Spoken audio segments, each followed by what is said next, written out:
যিটো লৈ আমাৰ আলোচনা চলি আছে। অলৰেডি আমি গোটেইখিনি বস্তু আপোনালোকক দেখাই আছোঁ। এইটো হৈছে আমাৰ ৰাজ্যপালৰ অৰ্ডাৰ। আমি 2001 পৰা লাগি আছোঁ। এইটো ৰাজ্যপালৰ অৰ্ডাৰ। চাওক, আজিলৈকে গভৰ্ণমেণ্টে কোনো কাম কৰা নাই। ADC, DC এবং কানুনগ মণ্ডল গোটেইকেইটা বস্তু দিয়াৰ পিছতো তেওঁলোকৰ একো কাম কৰা নাই। তাৰপিছত আমাৰ সন্দেহ হৈছে তেওঁলোক গোটেইখিনি ইয়াৰ লগত মানুহৰ লগত জড়িত হৈ আছে। আমি যিবিলাক বেদখলকাৰী পৰিমাণ দখল কৰিছে তেওঁলোকৰ নামো দিছোঁ, লিষ্টো দিছোঁ। গোটেইখিনি আমাৰ তথ্য আমাৰ তাত আছে। আপোনাৰ এক্স আৰ্মিৰ মেপ, যিখিনি এক্স আৰ্মিৰ মাটিক এলটমেণ্ট দিছিলে সেই সময়ত গোটেইখিনি তথ্য ইয়াতে মেপটো আমাৰ ইয়াতে আছে।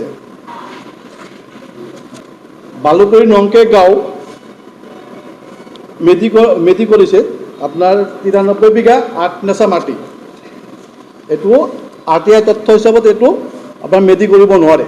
এইটো চৰকাৰী মাটি আছে, এইটো চৰকাৰী মাটি নংকে গাঁও, কিন্তু এইটো এটা পৰিয়ালৰ নামত গোটেইখিনি মেডি কৰা হৈছে। তথ্য আমি আপোনাক দেখাই আছোঁ। এইখন চিটাকপি মই নিজে ওলাইছোঁ। চাওক, এই চিটাকপিৰ গোটেইখিনি তেওঁলোকৰ ফেমিলিৰ নামটো ইয়াতে উল্লেখ কৰা আছে। আৰু সেই সময়ত কৰিছিল, এইটো মেডিকল কৰিছে আপোনাৰ 2005 চনত। এটা ফেমিলিৰ নামত, গোটেই ফেমিলিৰ নামত মাটিটো 2005 চনত মেডিকল ইয়াতে অলৰেডি উল্লেখ কৰা আছে। কিন্তু সেই বস্তুটো আমি RTI হোৱাৰ পিছত বন্ধ কৰা ৰখা হৈছে। কিন্তু ইয়াতে অলৰেডি মেডিকল দেখাই দিছে চিটাকপিত। এইটো তথ্যটো আপোনাৰ গোটেই এইটো চাৰ্কল অফিচাৰ, মণ্ডল এবং ADC গোটেই ইয়াতে জড়িত হৈ আছে। কাই কৰিছিল, এইটো কোন সময়ত মণ্ডল আছিল, সেই সময়ত কোন সময়ত চাৰ্কল অফিচাৰ আছিল, এইটো গোটেইখিনি তদন্ত হ'ব লাগে। যেনেকৈ আপোনাৰ সৰু সুৰা গড় ৰিজাৰ্ভ 200 বিঘাত 370 নম্বৰ দাগত 449 নম্বৰ দাগ। ইয়াৰ দ্বাৰা আপোনাৰ খৰিচলা শিৱ মন্দিৰ বেদখল হৈছে 5 বিঘা মাটি। এইটো আমাৰ ঘুগুমাৰী গড় ৰিজাৰ্ভ 900 বিঘা, দাগ নম্বৰ হৈছে আপোনাৰ 542। ইয়াতে গোটেই তথ্য দিয়া আছে আপোনালোক। যেনেও আপোনাৰ 83 চনত যিটো আমাৰ ধৰ্মপুৰ জ্বলাই দিছিলে, জ্বলাই দিয়া হয়তো বন্ধ হৈছিলে, এইটো বস্তু তথ্য ইয়াতে গোটেইখিনি আপোনাৰ ইয়াতে আছে, চাব পাৰে। কথা হৈছে কি, আমাৰ যিখিনি নেকি RR ব্লকৰ মাটি, মন্দা সমষ্টিত যিখিনি আমাৰ আছে মাটি, আমাৰ গোটেইখিনি তথ্য আছে। আমাৰ তাতে তথ্য চৰকাৰে আমি হেল্প কৰিম। কিন্তু মাটিখিনি উদ্ধাৰ কৰি পুনৰ আমাৰ যিখন মানুহজন আমাৰ যিকেইটা পৰিয়ালৰ নামত এলটমেণ্ট দিছিলে সেইখিনি মানুহ এলটমেণ্ট দিব লাগে। আৰু যিটো নেকি এক্স আৰ্মি যিটো মাটি এলটমেণ্ট দিছিলে তাতে আমাৰ এটা CRP কেম্প, পাৰ্মিটেড এটা CRP কেম্প লাগে, মন্দিৰ এটা CRP কেম্প লাগে, আৰু আমাৰ মুনপুৰ এটা CRP কেম্প লাগে। এইসকল যদি কেম্প দিয়ে তাহলে আমাৰ সেই এৰিয়া সুৰক্ষিত হ'ব। আৰু গোটেইখিনি চাব আপোনাৰ আজি বৰপেটা ডিষ্ট্ৰিক্টত ডাকচৰ পৰা, গৰুৰ চুৰৰ পৰা, আপোনাৰ লাভজাহাদীৰ পৰা গোটেইখিনি টাউন সেই সম্পাদক মানুহে কাম কৰি আছে। ইয়াতে আপোনাৰ কোনো এইটো গোটেইকেইটা আপোনাৰ ইয়াতে জেহাদী লাভজাহাদী সম্পূৰ্ণ ইয়াতে জড়িত হৈ আছে। এইটো 100% গেৰাণ্টি। আৰু সেইটো আমাৰ কলগাছে কীৰ্তন ঘৰ, এইটো কলগাছে কীৰ্তন ঘৰত আমাৰ ৰেকৰ্ড। কিন্তু আজি এই কীৰ্তন ঘৰটো কি কৰিলে, আমাৰ কিছু অসমীয়া মানুহৰ নামত নাম কৰি তেওঁলোকৰ নামত অলৰেডি মাটিটো বিকি দেখাইছে। কীৰ্তন ঘৰৰ মাটি বিক্ৰী কৰিছে। কীৰ্তন ঘৰৰ মাটি অসমীয়া মানুহৰ নামত উঠাই এইটো বিক্ৰী দেখাইছে। আমাৰ তাতে কপি আছে। এইটো চব কলগাছিয়া মেইন টাউনত আপোনাৰ 77 বিঘা 1 কঠা 6 নিচা মাটি। এইকেইটা আমাৰ মেডি মাটি তো, এইটো আমাৰ অৰিজিনেল অসমীয়া মানুহৰ নামত মাটি এতিয়াও আছে। তথ্য চাওক, আমাৰ বৰপেটা ডিষ্ট্ৰিক্ট এবং বাক্সা ডিষ্ট্ৰিক্টত যিকেইটা গড় ৰিজাৰ্ভ আছে, মই গোটেই তথ্য ওলাইছোঁ। এই গোটেইকেইটা গড় ৰিজাৰ্ভ অলৰেডি বেদখল হৈ আছে। অসমীয়া মানুহ আছিল, যিখিনি থলুৱা মুছলিম মানুহ আছিল, সেই গোটেই মানুহখিনিক আক্ৰমণ কৰি তেওঁলোকে লাহে লাহে কৰিলে কি, আমাৰ মাটি তাতি চব দখল কৰি ল'লে, গৰু ম'হ যিমান আছিল চুৰ কৰি লৈ গ'ল।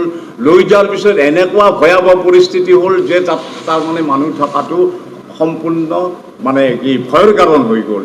তেতিয়া লাহে লাহে লাহে লাহে এই হেৰিবিলাক মানে আমাৰ যিবিলাক বিজনেছ আছিল তাত এনেকুৱা আছিল, মহেন্দ্ৰ মোহন চৌধুৰীৰ দিনত এক্স আৰ্মিক দিছিল প্ৰায় 1000 বিঘা, আমাৰ এই বাথানবিলাকৰ কাৰণে মহৰ খুঁটিৰ কাৰণে দিছিল 500 বিঘা, আমাৰ যিখিনি বৰপেটাৰ SC মানুহ আছিল সেই মানুহখিনিক দিছিল 500 বিঘা।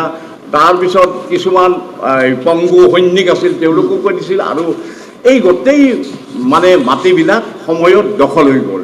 দখল হৈ যোৱাৰ পিছত আমাৰ বহুত চেষ্টা কৰিলোঁ, সেই যিটো সময় মানে পাৰ হৈ গ'ল, ঠিক 2005 তাত জাননী আহিল যে ইভেকশ্যন কৰিব লাগে, নহ'ল জাননী। 2010 জাননী আহিল, নহ'ল, কোনো ধৰণৰ উচ্ছেদ নহ'ল।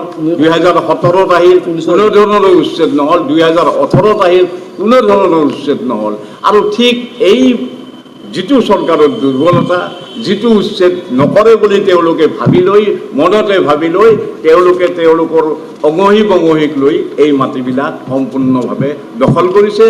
আৰু এনেকুৱা আচৰিত কিছুমান কথা, 2005 পৰা যদি আপুনি বাগবৰ ৰেভিনিউ চাৰ্কুলৰে SDC হওক, মণ্ডল হওক, গোটেইখিনিত যদি আপুনি প্ৰতিবেদন চাই, তাত এটা কথা স্পষ্ট হ'ব, সেই অসমীয়া অফিচাৰ, আমাৰ খিলঞ্জীয়া অফিচাৰেয়ে পিছলৈ গৈ এই মানে চৰকাৰী এলটেড মাটিবিলাকৰ সিহঁতৰ মানে ইছলাম ধৰ্মী বা প্ৰব্ৰজকবিলাকৰ নামত নামজাৰি কৰি দিয়া ৰেকৰ্ড আছে, যিটো সম্পূৰ্ণ অবৈধ, অনৈতিক কাম।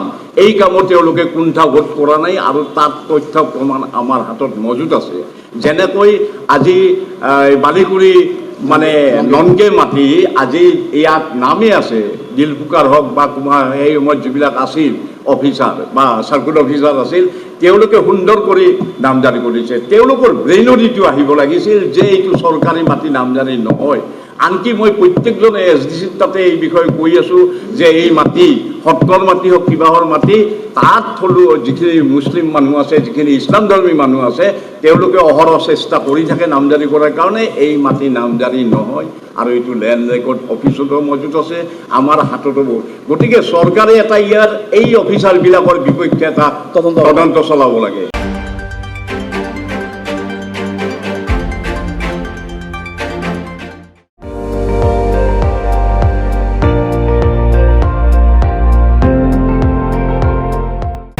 আপুনি চাই আছে ND24, সৰ্বশ্ৰেষ্ঠ নহয়, সৰ্বোত্তমৰ দৌৰত।